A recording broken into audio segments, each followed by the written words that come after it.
believe. But even, do you see the New York Times today? I thought this was funny.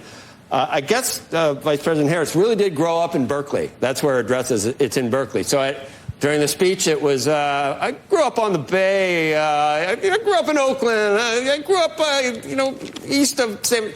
Never, so not saying Berkeley anymore at this point. And I guess, and not saying that her father would have informed her opinions on anything, but no longer a Marxist economist. What was he? He's a post-Keynesian economist that has some Kaleckian and neo-Ricardian influences, but no longer a Marxist. So it's being, a lot of this, we're supposed to think that our original opinion is not what is actually the case. And it's worked pretty well for the past 30 days, Vivek. You got to admit.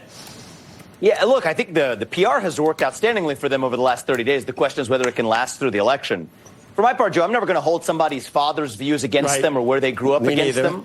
What I hold against Kamala Harris is her own stated policy convictions.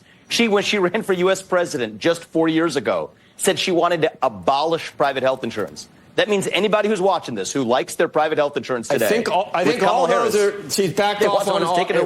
I'm reading, she's backed off on all of those. But how would we know? And I asked Mike Allen about this, for the mainstream media to not have insisted on answering some extemporaneous questions, not from a teleprompter, this far into the candidacy is mind-boggling. And it can only be a mainstream media that's complicit in trying to help her. Look, I think the mainstream media covered for Joe Biden's cognitive deficits for 3 years in much the same way that at least many are covering so far for Kamala Harris's policy deficits. But the reason we're having this conversation is I hope that changes. I think the American voters deserve better, whether you might agree with Donald Trump's policies or not, but at least he's given you clear policies from everything from digital assets to cryptocurrency to health care that he would abolish or at least repeal and replace Obamacare, to look at what tariffs he would apply in particular parts of the world, how to resolve the Russia-Ukraine conflict. You may not agree with the policies, but at least he's given them to you. And I think American voters deserve the same from Kamala Harris. The other thing I'll say, Joe, is that have Republicans been perfect on issues like price controls? No, they haven't. A lot of this came up not only under Carter, but also under Nixon. Even in recent years, you've seen some Republicans favoring price controls in different areas. So I'm not going to be some partisan hack here.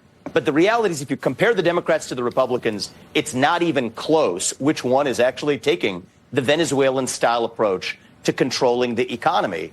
And the irony is that's going to be worse for even the very people they purport to serve when those supply shortages come in, when those black markets emerge, when you have a tax on unrealized capital gains that triggers a stock market crash and an asset price crash that hurts the people at the bottom the most. So that's the reality.